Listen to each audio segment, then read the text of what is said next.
Morning everyone! Nandito ako sa taas ng bubong namin. Naglinis kasi gumapang yung grapes namin. Tapos yung iba may bunga. Ayan, ang bunga ng grapes namin dito sa taas ng bubong. Marami siyang bunga. Second batch. Yan, dami bunga. Kinain na ng kinain na yata ng ibon to. Punong pusa.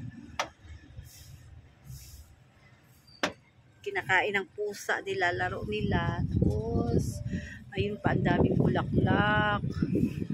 Gumapang na kasi dito sa taas ng bubong namin. Kaya nilinis ko na, tinanggal ko na yung iba.